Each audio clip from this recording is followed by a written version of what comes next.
Hello, everyone. Thank you very much for joining us once again today.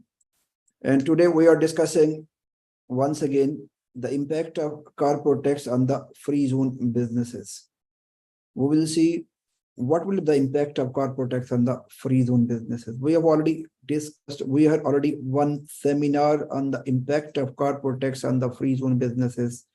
Today, our focus will be qualifying activities and excluded activities. So let's start the discussion.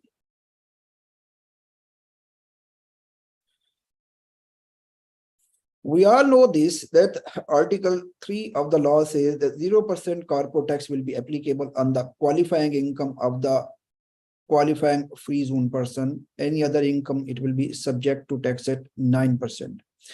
In our previous lecture, we have already discussed the free zone. We have already discussed free zone person. We'll discuss qualifying free zone person. We'll discuss qualifying income as well. The word free zone, as we discussed earlier, this is a designated and defined geographic area within the state that is specified in a decision issued by the cabinet at the suggestion of the minister. This is still a question. Might be FTA will issue one decision that will be carrying a list of all free zones, might be any selected free zones. I believe there will be some sort of decision from the respective authority on the free zones. Then we discuss free zone person. In the free zone person, we were very clear that a juridical person, incorporated, established, or otherwise registered in the free zone will be classified as a juridical person. So it can be branch of a non-resident registered in the free zone as well. So the objective is, in the free zone, only juridical, incorporated and established person will be part of the free zone. Companies will be part of the free zone. We know this, the sole establishment. We know this, that the civil companies, we know this, the individuals, these are not juridical persons. So only free zone person, this is very important because we need to discuss this word again and again in our coming slides. The free zone person is a juridical, registered and established person, LLC, public listed company, public joint stock company. So all these are basically juridical persons. Civil company and sole establishment and natural person, these are not part of the free zone person. Then we discuss qualifying free zone person. We discussed initially 4 conditions for the qualifying person. It was a maintain adequate substance in the UAE, derived qualifying income, not elected to be subject to corporate tax, and complies with the transfer pricing rules and regulations. After this, we found that 2 more conditions were introduced in the latest ministerial decision, and these 2 conditions were the non-qualifying income should not exceed the minimum requirement. Basically, de minimis requirement is there, which is 5% or 5 million, whichever is lower. Out of these 2 things, the income should not be, non-qualifying income should not be more than this. This is a de minimis requirement test. The person, free zone person, must be meeting a de minimis requirement test, and the free zone person must be maintaining the audited financial statement as well. So these 6 conditions we have discussed. We said if these 6 conditions are being fulfilled, the person will be classified as a qualifying free zone person. In the 6th condition, a couple of conditions were, out of this, 1 condition was the person must have adequate substance. In the adequate substance, we discussed the person must have core income generating activities in the free zone, and the person must have adequate assets, adequate employees, and adequate expenses within the free zone as well. Then we applied de minimis test, which is 5% of the total revenue and 5 million, whichever is lower. Then we discuss the de minimis criteria. In the de minimis criteria, we discuss which item will be included in the nominator, which item will be excluded from the nominator. So after we decided de minimis percentage is a non-qualifying income divided by qualifying income. In the non-qualifying income, we said income from the excluding activities plus non-qualifying activities where these transactions are not with the non-free or with the non-free zone person. These will be included in the non-qualifying income. In the total income, we said all revenue except the revenue of PE, which can be of domestic PE or foreign PE, or immovable property, unless the immovable property is within the free zone and transaction is being made with the free zone person. This is a commercial property exclusively being used for business purposes, it will be excluded. All other income will be included in the total income. This chart was very important. This will give a thorough understanding. We have already discussed what is my qualifying income. I have classified the total zone into basic income derived from the free zone person or income derived out of the free zone. So possibility the person can be deriving income from the free zone.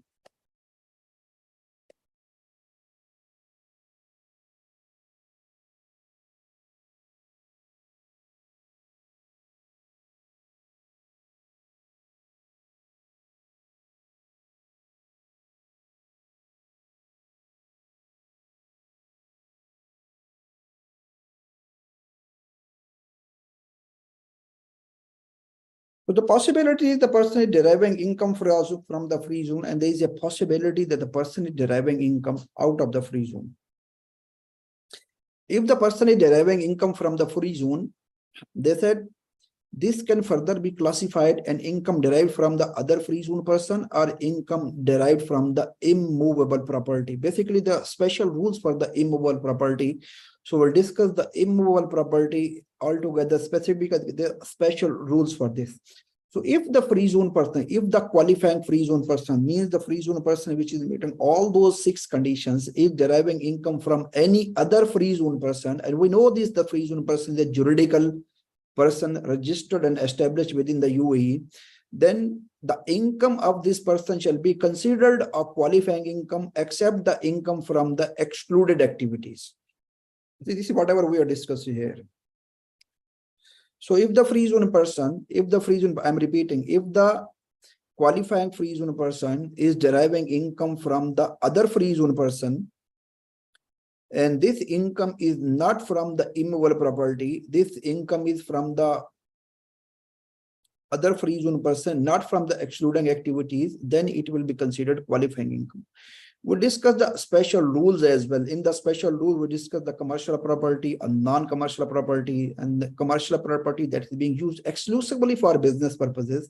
With that, if the property is being used exclusively for business purposes, property is within the free zone, transaction is being made with the other free zone person, that income will be considered qualifying income. All other income will not be considered a qualifying income. Then we said there is a possibility that the person is deriving income out of the free zone, means non-free zone person. If the person is deriving an income from the non-free zone person, we know this, the non-free zone person. Who can be the non-free zone person? It can be a natural person.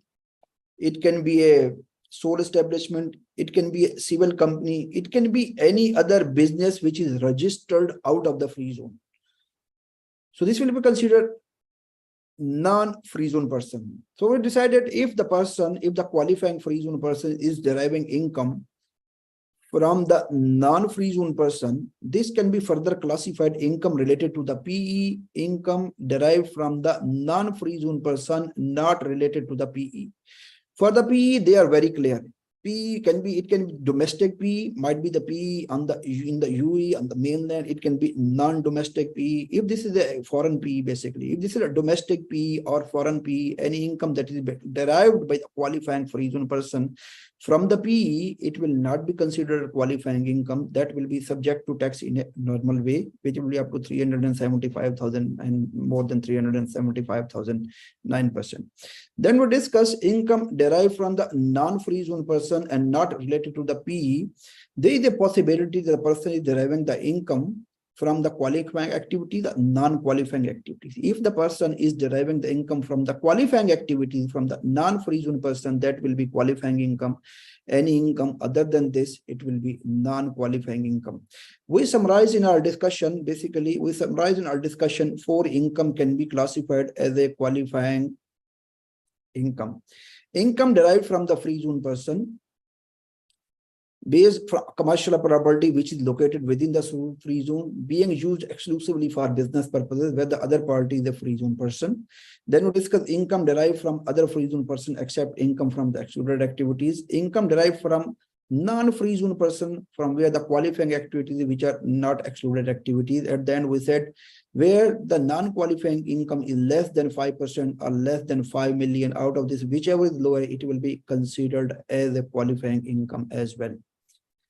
So just for discussion purposes, I have classified the whole universe into 4 categories. There are 4 different categories. Might be, this is the free zone. In this free zone, there are multiple other free zones. This is the JAFSA. There are multiple other free zones also. Might be there is a safe free zone, might be DAFZA. Now all other free zone, there is a possibility. This is the free zone area. This is the rest of the UAE. This is the mainland. This is the rest of the whole universe. So we know this, that the qualifying free zone person, this is a juridical person registered or established within the state, within the free zone basically. If the company, if the juridical person is registered in JAFZA or in any other free zone, which is not a sole establishment, which is not a civil company, so it will consider a juridical person. Now this juridical person is making transaction with other free zone person, means this qualifying free zone person is making transaction with other free zone person, means with other company, other juridical person within the free zone, or this person is making transaction with juridical person established within the other free zone. If this transaction is being made within the same free zone, juridical person registered and established within the same free zone, or juridical person registered in other free zone, so this transaction will be considered my qualifying income. If this transaction is being made with the sole establishment, if this transaction is being made with the civil company, if this transaction is being made with the natural person, either in the other free zone, either within the same free zone, or this transaction is being made with anyone sitting on the mainland, or with anyone sitting across the globe anywhere, and if these are not from the qualifying activities, then it will not be considered a qualifying income. In short, we can say, if this transaction is being made within the same free zone or with the other free zone with the juridical person registered, established within the free zone, then it will be qualifying income, other than excluding activities. And if this transaction is being made with the mainland entity or mainland businesses, or if this transaction is being made with anyone out of the UAE, then all the income from these activities will be considered non-qualifying income, unless this income is being generated from the qualifying activities. So we discussed there are special rules for the immovable property. Immovable property, they are very clear. If these are the basically conditions for the immovable property. The person is a qualifying free zone person. The property is within the free zone. Property is a commercial property. Property is being used exclusively for business purposes.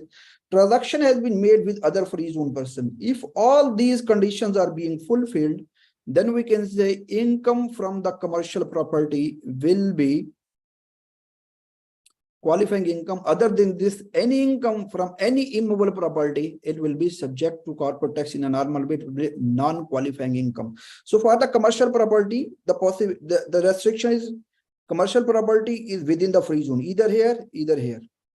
First condition. Second condition, this person is a qualifying free zone person. Third, this property which is in the same free zone or other free zone, this property is being used exclusively for business purposes. This is not being used for residential or accommodation purposes. Even hotels are the commercial property, are being used for commercial purposes, but at the same time, they are being used for residential purposes as well. So law is very clear. Law is saying if this is being used for residential purposes, it will not fall under this definition. It will not basically, then income from such businesses from which will be considered non-qualifying income. So first, qualifying free zone person, property in the same free zone. This is property in the same free zone, either in this free zone. This property is a commercial property that is not being used for residential purposes. And this person, qualifying free zone person, is making this transaction with the other free zone person, means juridical person registered or established in the free zone. It might be in this free zone or it might be in this free zone. If all these conditions are being fulfilled, then we can say this income will be qualifying income. Other than this income will not be a qualifying income. So for the residential property, only there is a possibility one transaction, one type of transaction can be qualifying income, if where these all conditions are being fulfilled. Other than this, any transaction related to the immovable property, it will not fall under the definition of qualifying income.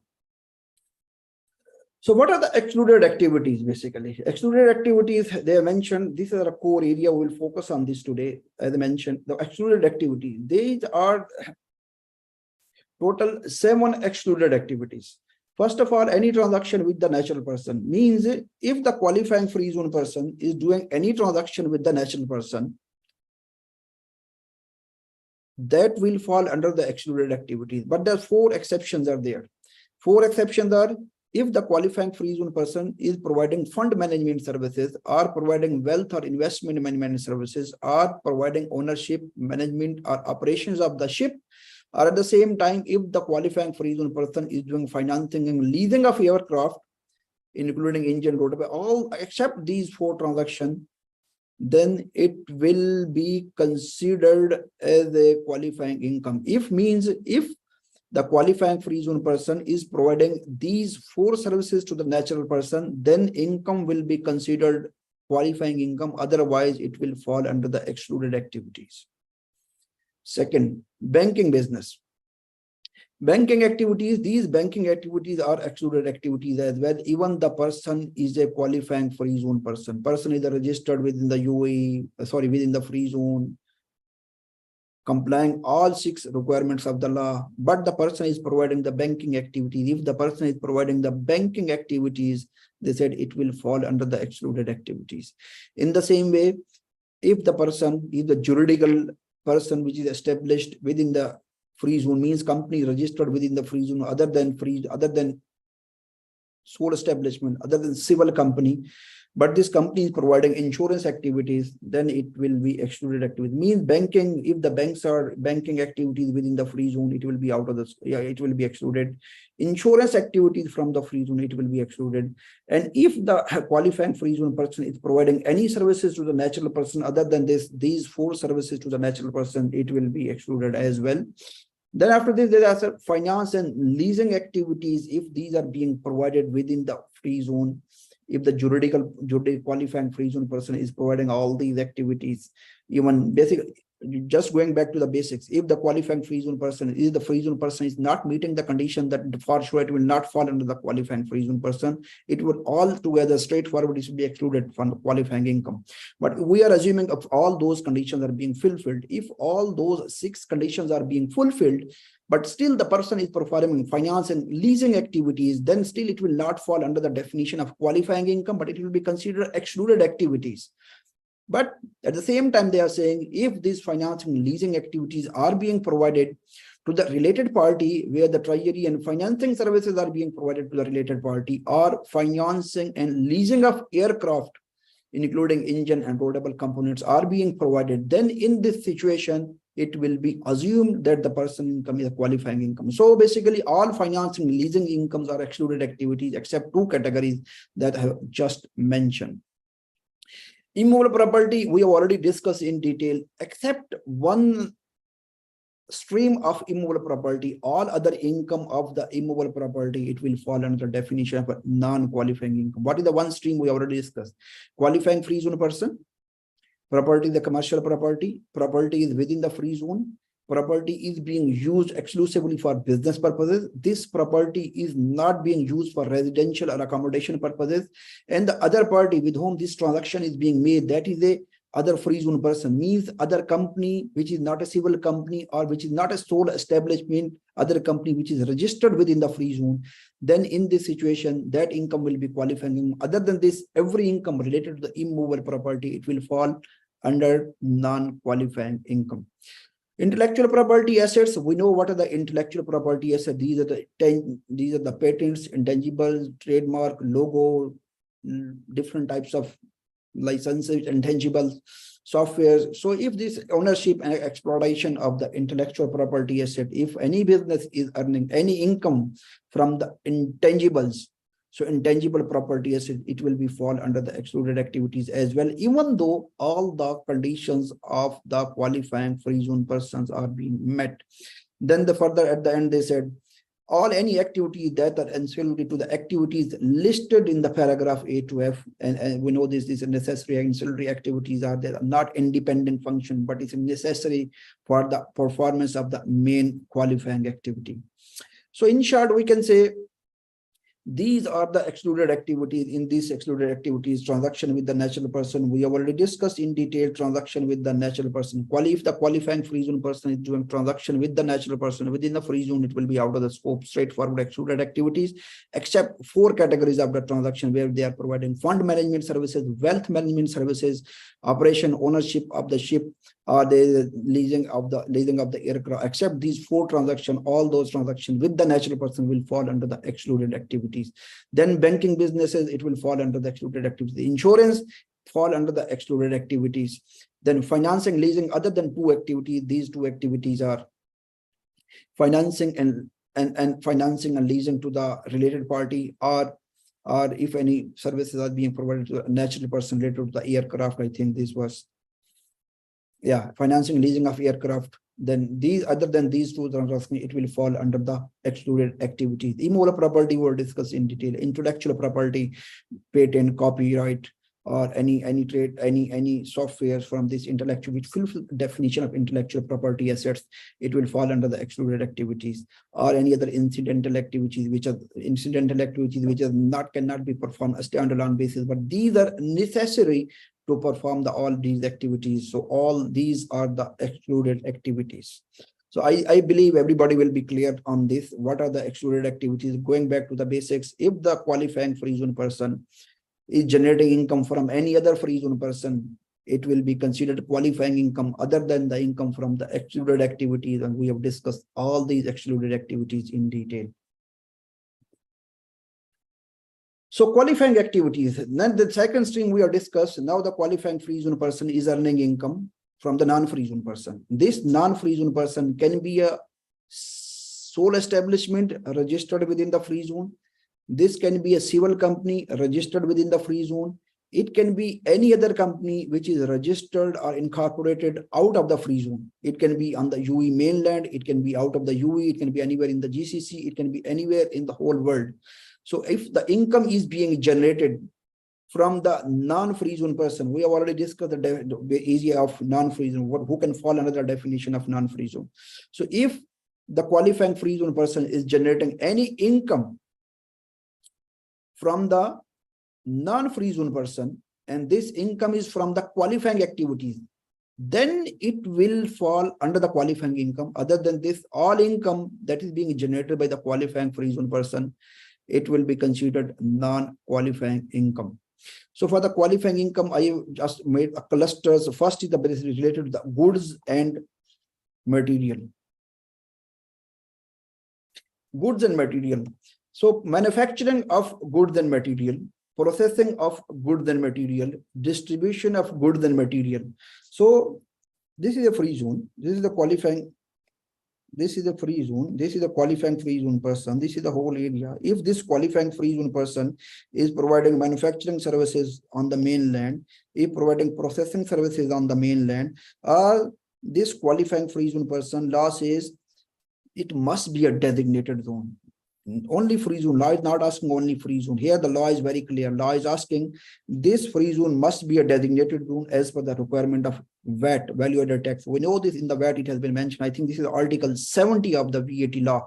They mentioned very clearly the designated zone is a gated community, fenced area under the custom control. This is basically whatever going inside, whatever coming inside, this is being controlled. This is a fenced area.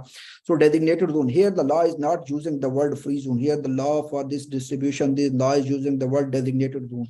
So goods are moving. If the goods are moving from the designated zone to the mainland company, or the goods are moving from the designated to anywhere across the globe, and these goods are being used for further resale purposes, or these goods are being used in any other final product as a component, and then in this situation, any movement of the goods from the designated zone for resale purposes, or that good that become part of any other goods, then in this situation, that will be considered a qualifying activity. But if these goods are being delivered from the designated zone to the end user, then it will not fall under the definition of distribution of goods and services. It will not fall under the definition of qualifying activities.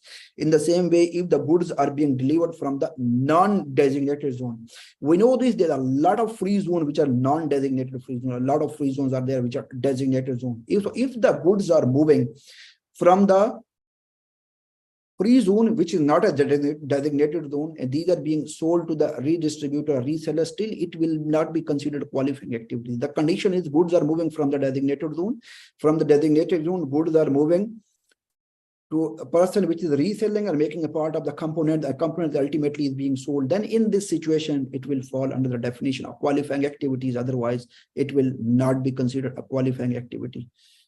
So the distribution of goods or material in or from a designated zone to a customer that resells such goods or material or parts thereof, or processes or alters such goods or material or parts thereof for the purpose of sale or resale, provided the goods or material entering the state must be imported through the designated zone. So basically, goods and material are being imported. These are coming in the designated zone. From the designated zone, these are being sold to the reseller or the person who is using the goods and services to make the final product. Then it will fall under the qualifying activities.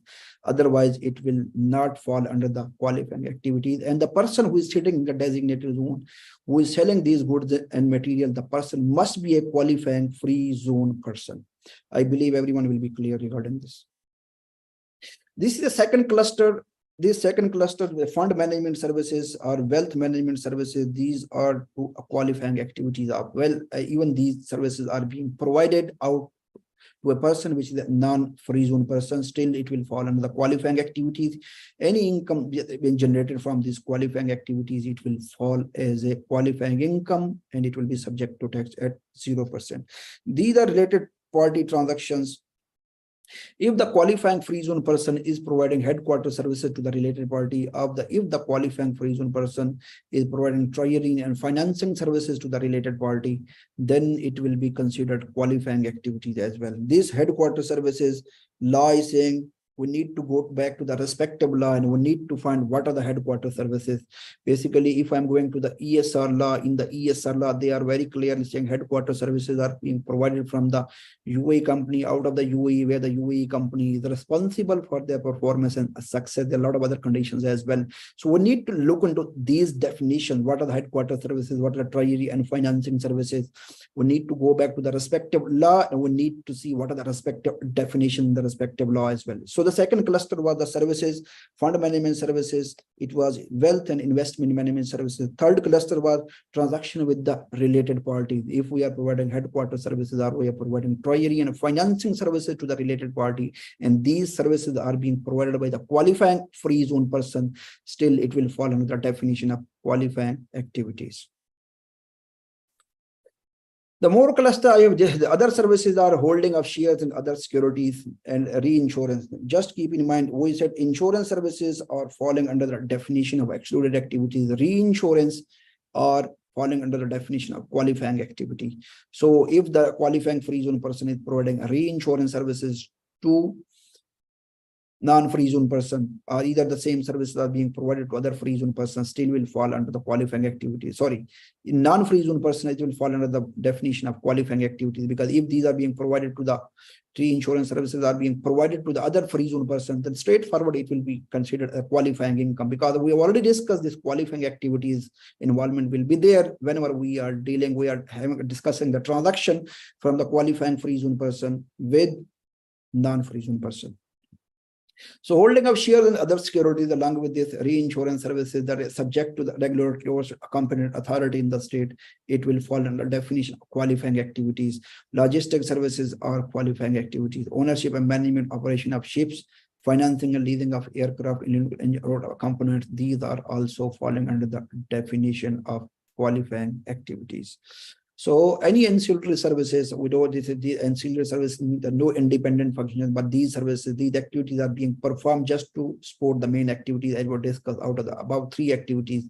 Then they said it will be considered ancillary income. It will be considered the qualifying activities, and the income rated from the qualifying activities, if all respective conditions are being fulfilled, it will fall under the definition of qualifying income. So summary of discussion, again, this is the same thing I think we'll discuss as well. If there's a qualifying juridical resident person registered within the free zone, all 6 conditions are being fulfilled, then cannot be part of the qualifying. Okay, these are some limitations for them as well. These are the limitations for the qualifying free zone person. This is the reason that a lot of qualifying free zone person will opt for the corporate tax. The reason that the qualifying free zone person cannot be part of the qualifying income. They cannot join the tax group, cannot enjoy the restructuring relief, cannot transfer their losses. So these are the some limitations for the qualifying free zone person. So going back to the discussion, okay, going back to the discussion, whatever we have discussed, basically we discussed today free zone person, qualifying free zone person. Then we'll discuss what are the excluded activities, what is the qualifying activities, when their income will be qualifying income, when their income will not be non-qualifying income, what are the qualifying activities, what are the 7 excluded activities. So what we are doing as a Crest Cooper, we are helping businesses in the market for the impact assessment. We are helping for the implementation, advisory, and compliance services. We are providing corporate tax training as well. We have already conducted so many trainings in the market for the big groups. So in case you are in need of any support, please contact us. You can drop me an email or you can give me a call. It will be pleasure serving you.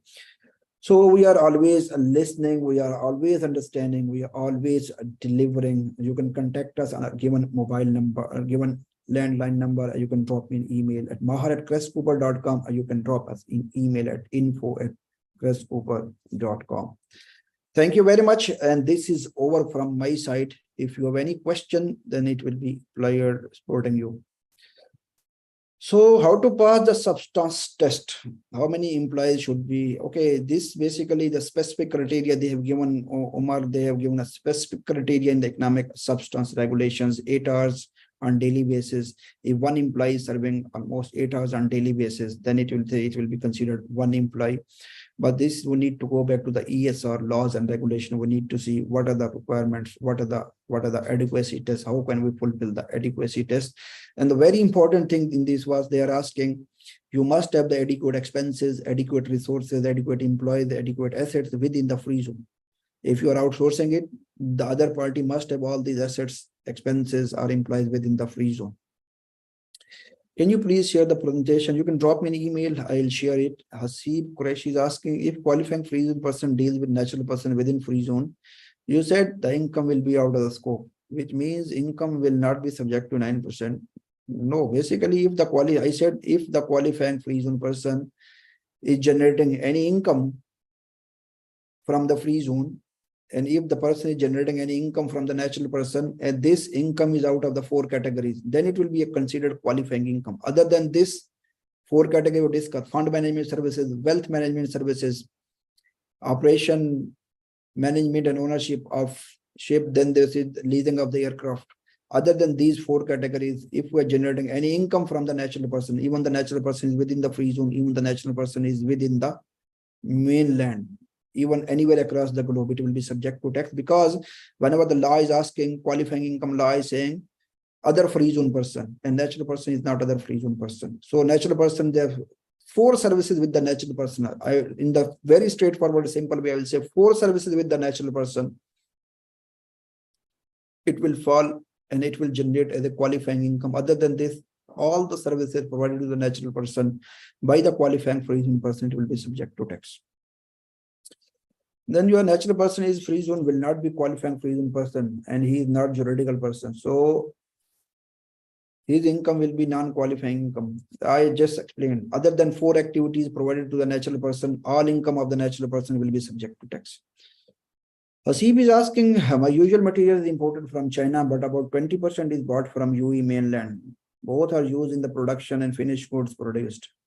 I am selling to other designated zone or mainland as my activity was qualifying activity. Will the 20% local purchase may my activity a non-qualifying income? So basically, whenever we are asking distribution, now it depends. Whenever you are manufacturing and after the manufacturing, if you are selling to the end user, it will be subject to tax, very straightforward. But if you are selling to the reseller, the law says you are importing through the designated zone, then you are importing and giving to the reseller. and reseller is further selling it and making a part of the component. In this situation, then it will be loss as it will be qualifying activity. But whenever you are making the material 20% from the mainland, 80% out of the UAE, provided I'm assuming that you are giving these goods to the reseller, then in this situation, I believe there will be some sort of proportionate. They need to give some sort of clarity from the FTA. They need to proportionate how much will be subject to tax, how much will not be subject to tax. But right now, there's no such clarity in the law. If there is basically mix and match from some materials you are buying from the mainland, some materials you are buying out of the free zone through the designated zone out of the UAE, then I believe it will be on a portion basis. But we need to wait for the law. We need to wait for the clarity on this. Amir is asking, the qualifying activities cover direct exports and indirect export from the free zone. No, it doesn't matter direct export, indirect export. We know to whom we are selling the activity. First of all, we need to know our status. What is my status? Either I am a qualifying free zone person. Yes. Then we need to know what type of activities I am performing. It's excluded activities or qualifying activities. If excluded straightforward orders, if excluded straightforward, it will not be subject. It will be subject to corporate tax. Then third is I need to know my customer as well. Who is the customer? Free zone person, non-free zone person. This is the criteria. It doesn't matter you are doing direct export or indirect export. Asif is asking, qualifying free zone person, wholesale trader occasionally buys material from mainland company and then sell to the other company or qualifying free zone person. So will be qualifying activity. No, you're not doing qualifying activity. For this, they are asking you are importing the material to the designated zone. Amir is asking, the qualifying activities cover direct exports and indirect exports from free. No, I think I have already addressed this question. It doesn't matter you are exporting, importing. The important thing is what is your status? Are you qualifying for a free zone person? What is your activity? Who is your customer? So these are the important questions. If you are fulfilling the criteria, then for sure it will be qualifying income. Otherwise, it will not fall under the definition of qualifying income.